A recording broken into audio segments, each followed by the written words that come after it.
ამერიკის შეერთებული შტატების ტარიფების ამოქმედებიდან ერთი კვირით ადრე სამშაბათს ევროკომისიამ ფოლადის ინდუსტრიის მომავალთან დაკავშირებით სექტორის დაინტერესებულ მხარეებთან კონსულტაციები დაიწყო. ამ შეხვედრების მიზანია გაზარდოს კონკურენტუნარიანობა და რთულ მდგომარეობაში მყოფი სექტორის პრობლემების აღმოფხვრა. ჩვენ განვიხილავთ ენერგიის ფასების შემცირებას და ასევე გავარკვევთ არის თუ არა შესაძლებელი რაიმე დამატებითი ზომების გატარება. აქცენტი ასევე კეთდება სუფთა ფოლადის ბაზრების შექმნაზე. ასე რომ ჩვენ ვნახავთ თუ როგორ შეგვიძლია გავაძლიეროთ წარმოება სახელმწიფოს შესყიდვების გზით. ასევე ფოლადზე ეგრეთ წოდებული მწვანე ეტიკეტების დაკვრით, რათა მწარმოებლებმა მიიღონ სარგებელი თავიანთი ინვესტიციებიდან.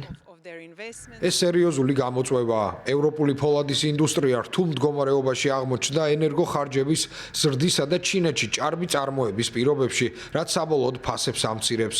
გარდა ამისა, ამერიკის შეერთებული შტატების მიერ ფოლადსა და ალუმინზე დაწესებულმა 25%-იანმა ტარიფმა, რომელიც ძალაში 12 მარტს შევა, შეიძლება სერიოზული დარტყმა მიაყენოს ისედაც მყიფე სექტორს. რა თქმა უნდა, ჩვენ ეს გვაწუხებს. საუბარია არა მხოლოდ ამერიკის შეერთებულ შტატებში ყოველწლიურად თითქმის 4 მილიონი ტონა ფოლადის ექსპორტზე, არამედ ამერიკის შეერთებულ შტატებში 27 მილიონი ტონა ფოლადის იმპორტზეც, რომელიც გარკვეულწილად ღია ბაზრებზე წავა. რა თქმა უნდა, ევროპა პირველი დანიშნულებაა და ამის გამო გვექნება ფოლადის იმპორტის კიდევ ერთი ტალღა, რომელიც დაანგრევს ჩვენს ინდუსტრიას, სამუშაო ადგილებს, შესაძლებლობებს და ღირებულებებს ევროპაში.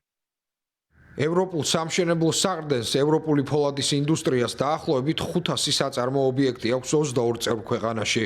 მას ევროკავშირის მთლიან შიდა პროდუქტში 80 მილიარდი ევრო შეაქვს და 2,5 მილიონი სამუშაო ადგილით უზრუნველყოფს.